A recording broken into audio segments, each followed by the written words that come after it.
Welcome to the Advancement Podcast. Our mission is to reach the lost in America by advancing leaders and churches so that communities are transformed. Join us as we discuss how to stay healthy as leaders, work in teams, and lead change. Come on, let's advance together. Welcome back to another episode of the Advancement Podcast. We are in the quarantine edition of the Advancement Podcast. We figured if COVID-19. We figured if Jimmy Fallon could broadcast from home, we should do that too. Although I'm not sure if we're as good as Jimmy Fallon. Man, my lagging internet is catching up on the video. It's kind of funny. Yeah. Well, we're here today with the most famous pastor that I know from Oklahoma. His name is Robert Miller. That you know or know of? That I know.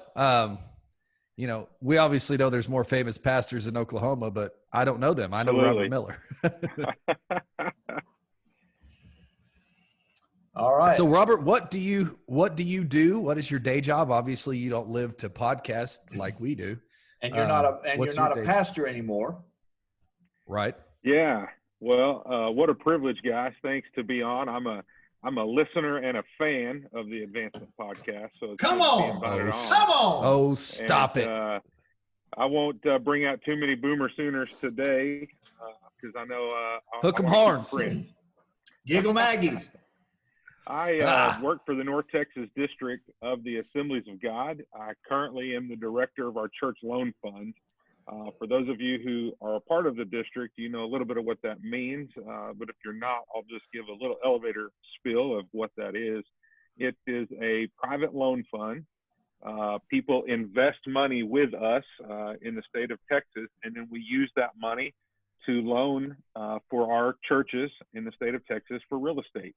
So if they want to buy, renovate, build, refinance, whatever that looks like, that's what we use the funds for. And so I oversee our loan fund, our property management. We have a foundation that we've started that's a part of my portfolio now. So I basically tell people now I'm a champion of churches and a champion of pastors. I've been in ministry for over 16 years now. I pastored for lead pastor for 9 of those, and was an executive pastor for 6 before that. I was bivocational as a banker for 20 years. I worked in commercial banking, real estate lending. So I brought all that skill set to where I am sitting now. I've been here with the district a little over 2 years. So awesome. When we want to talk finances, you are the man. Well, I now that I oversee a lot of money, I have a lot more friends for some reason, but I don't know about being the man. That's why Robert and I are friends. He has all the money. Right. That's what I'm told. Well, since I'm his friend just because, so maybe we're better friends. I think you're just buttering up for the future someday, but that's good. No. Remember, I don't have a church that needs to tap into the loan fund. So this is a great, the fact that you've been in finance now. So you've been in finance for how long? Since 98, so 22 years. Oh, wow. I was in 8th grade. He is I was very young, too. young. I was a prodigy. I started young. Oh, yeah. You were 15 when you started? Yeah, Doogie Howser, banker. Yeah. Oh my gosh. He doesn't even know who Doogie Howser is. So that you just showed your age. That's still way back. I know. Sorry. I do. Now you lost half the audience, but I know. Yeah. True, I know. Sorry about that. So, Robert, one of the reasons we originally had this scheduled to talk about church finance, but since we're in quarantine mode, let's just talk a little bit about what we needed to really dig into because is this financial component in the church because everyone's self-quarantining across Texas, across the U.S.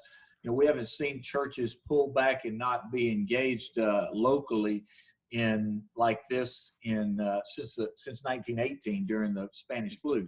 So it's been 100 years since the American church has pulled back like this. How old were you then, Tim? Oh, man. Man. I know I'm the old guy. Yes. Oh. Robert for the win. Robert for the win. Man, he does listen to this thing because you guys all pick on me. I actually You're the only one with gray hair. Yeah. Uh-huh. I actually had somebody, I was on the phone with a young pastor today, and we were talking about, he said, well, he said, you're not even 50 yet. And I said, yes, I am. I'm 51. And he went, oh, I missed it. Sorry, anyway, as you were. So, here we are. So it's been 100 years since this has happened, since the church has been a step back. And now in today's world, everybody's going virtual, but I have talked to numerous pastors over the last 10 days. And let's just start first, Robert, by talking about, let's address an issue, the issue of fear. I've had pastors say, if we don't get offerings, I'm not going to get paid. I got asked this morning by a young leader, how many churches do we think are going to fail during this crisis? Sure. And those are scary conversations to have. Those are scary thoughts to talk about. So let's, with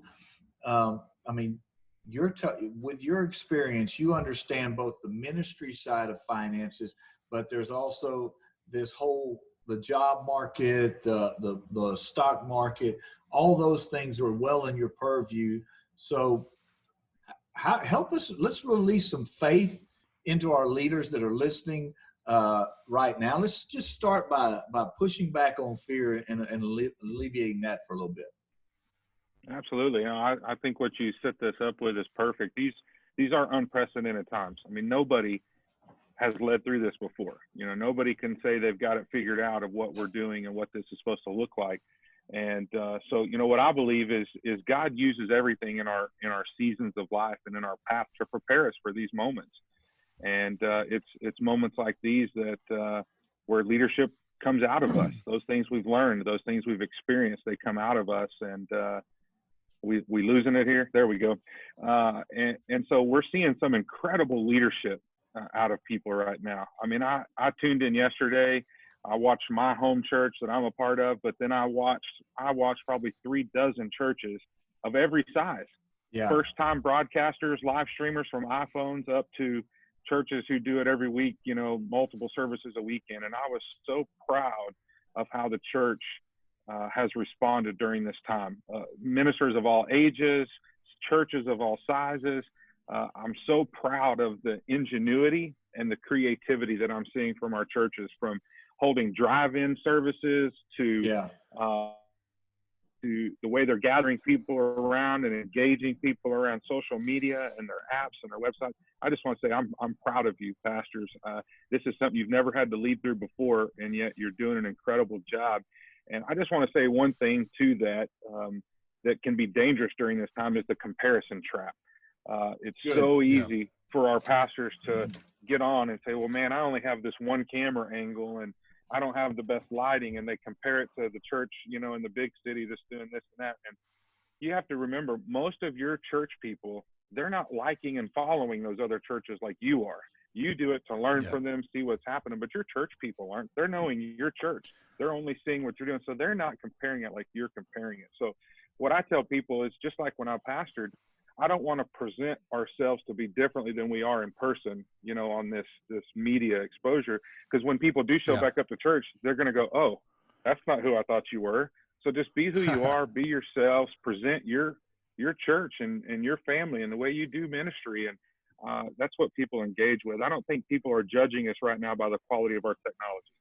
I think people have enough on their minds of how they're going to feed their kids now that they don't get school lunches, and how they're going to work from home without the best internet, and are their jobs even secure?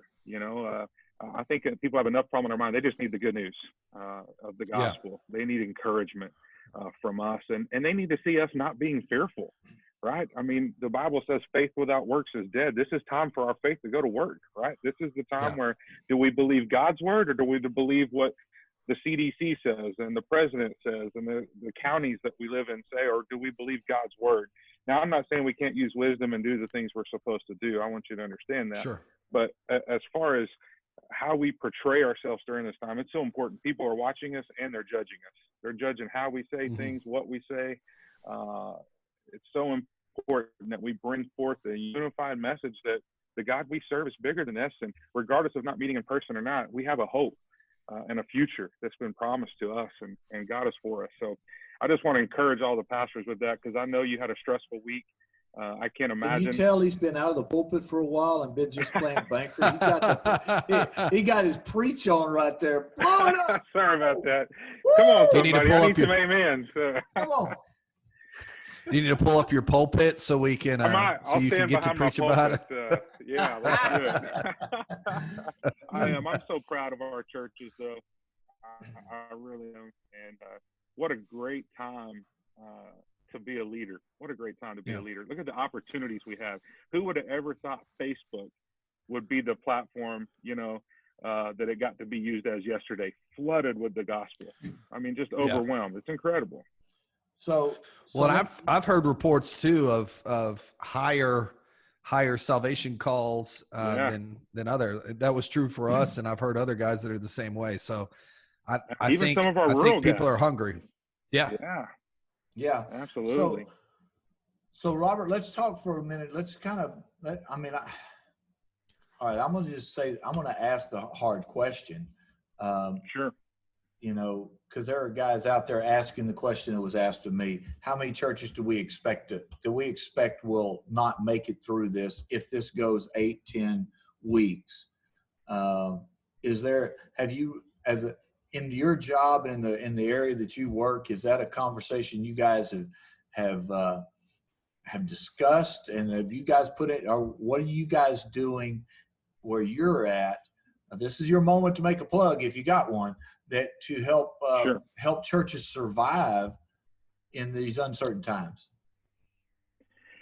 Absolutely. I mean, I've had dozens of phone calls the past 3 or 4 days since this has started happening around the clock. Obviously, for our churches, financial concerns, just like they are for our own homes, are real.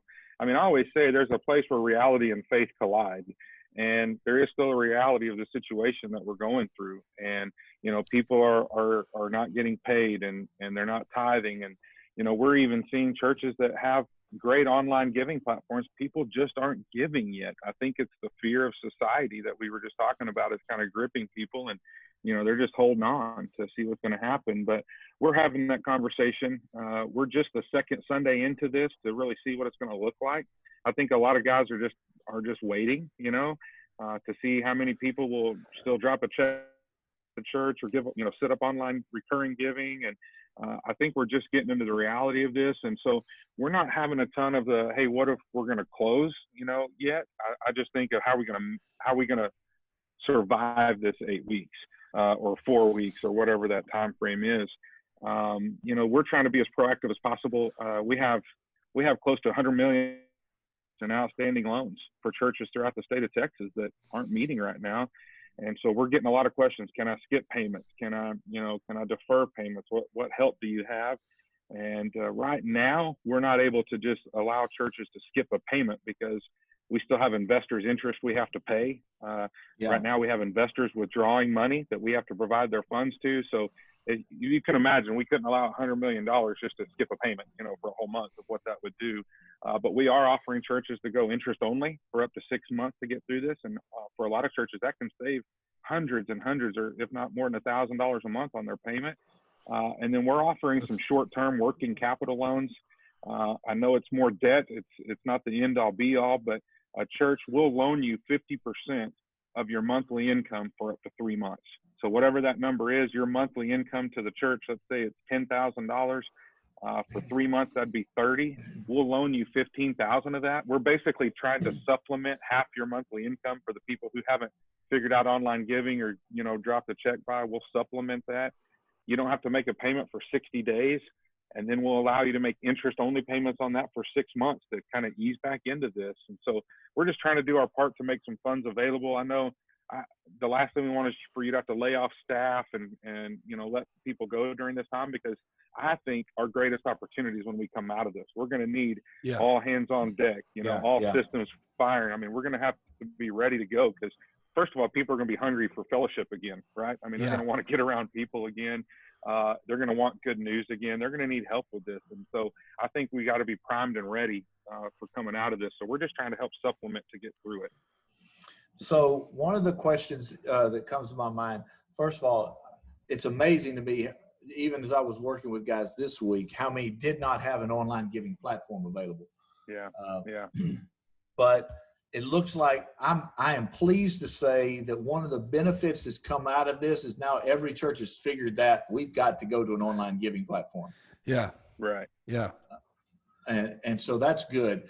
But I've also noticed right now, as you said, most people, they haven't all figured it out. I mean, we're seeing guys saying, well, I got 60%, I got 70% of my offering than what we normally get. But I think help us with this, Robert. But one thing about online giving is it often comes in slower. It's not like because the plate didn't pass. So we need to buy some confidence, because it's about the overall giving. It's about this season, not the Sunday morning like we've been tied to. Is that correct? Right.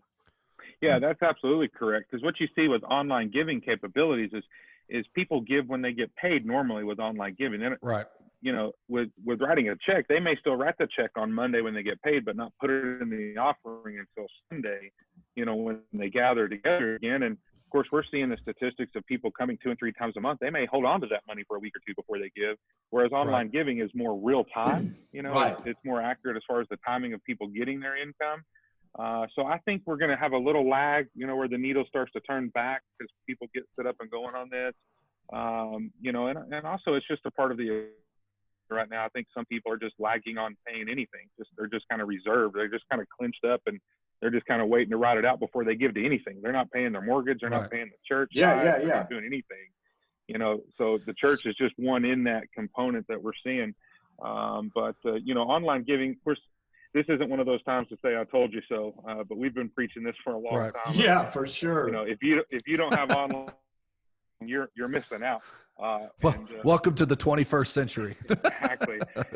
So it is good. Spoken like a true millennial, Todd.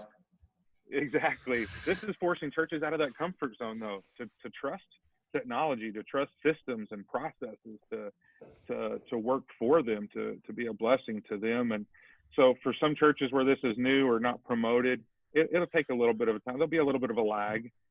But I think once they're used to it, one of the great tools about online giving is a lot of people will do recurring now.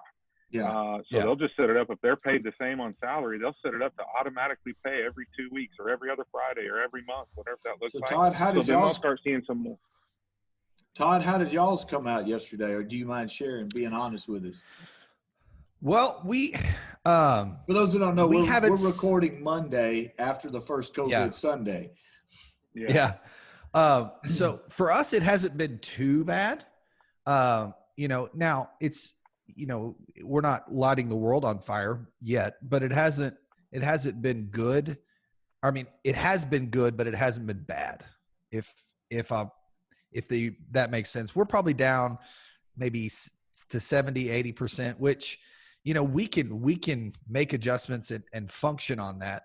My only concern is, if things ramp up more, will that back down anymore? And it's hard to know, because like Robert said, the online giving comes in sporadically. It's throughout the week. It's as people get paid. It's as they remember it. And so it's a little bit harder to strategize, because now we're looking at something different than what we're used to. But Robert, I had another question kind of off of what you were talking about. How do we as pastors encourage people to give, but not be so pushy and be understanding that this is a difficult economic time? Good question. Absolutely. That's a great question. I've seen a lot of different letters that pastors have produced. I've seen the appeal. I always, in my coaching and training of pastors and leaders today, giving is a spiritual component, just like prayer, just like Bible study, just like attending church. That's part of our spiritual journey. So I try to tell pastors in anything, don't make it about the need, make it the spiritual component. Celebrate what God does through our giving. Don't say because of this time the church can't pay our bills and we need to make sure you give. I don't think appealing in that regard is our best option, because again, like I said earlier, they have enough stress on their mind right now to then worry about the church's stress on top of that. So I think make it a win. By you continuing to give, you're putting your faith in God, that He is the provider. Just as He provided manna from heaven every day, He's going to provide for you during this time. And, keeping God the main thing, and then celebrate wins. For a church to celebrate, hey, through our online service, we had 3 salvations. We had double the attendance tune in online. I mean, those are huge things. Celebrate wins and say, hey, because of your giving, you're partnering in 3 souls that were just won to the kingdom, and 1,000 people heard the message this week when normally we reach 300. And, celebrate those things so people understand that the message doesn't stop because we're on quarantine. The good news doesn't stop, and the need doesn't stop, right? Celebrate the things you're still able to do. I think that through this, part of my prayer has been that we would be a generous people. Absolutely. We serve a generous God, and when you look back through history, it was in moments of crisis that the generosity of the church really led the way in society. I am not deterring, and I'm not against anything that the rest of the world. I mean, there are people stepping up all across. We see it on the news. Those are the good stories of this person doing this and this and that, but they're not designed to take the place of the church.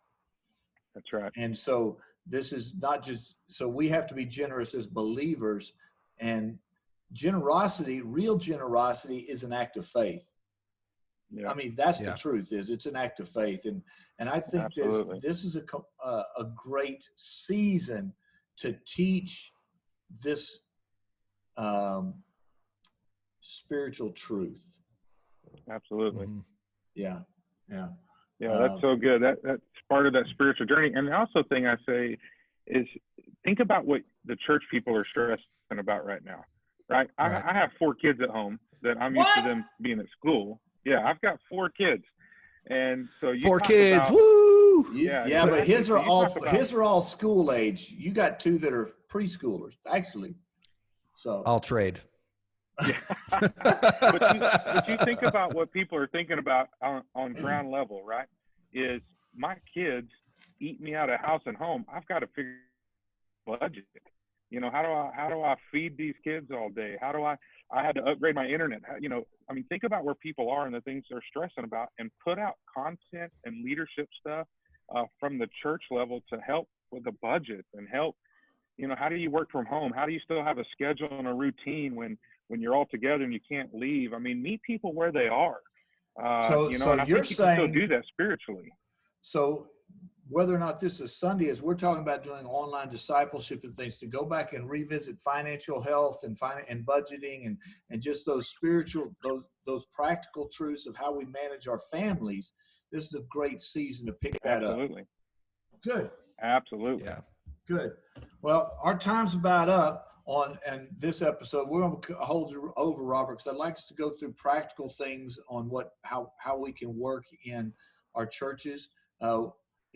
Starting this week for all of our listeners during this season, and we'll see if we're able to continue it. But we're going to go to daily broadcast as much as we can.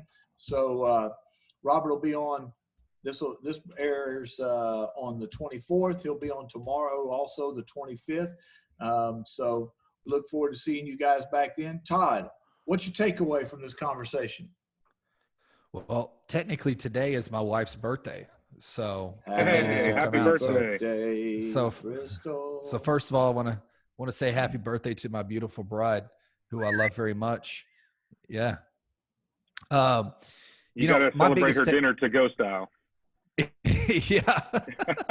I was asking her, I said, what are we going to do? I mean, there's nothing open for your birthday. So we're taking all 4 kids hiking at Cleburne State Park tomorrow. Oh, that's awesome. Or as we're talking right now, probably. Y'all pray for me. My biggest takeaway would be that, now is our opportunity to provide different things for people that they're not usually used to getting from the church.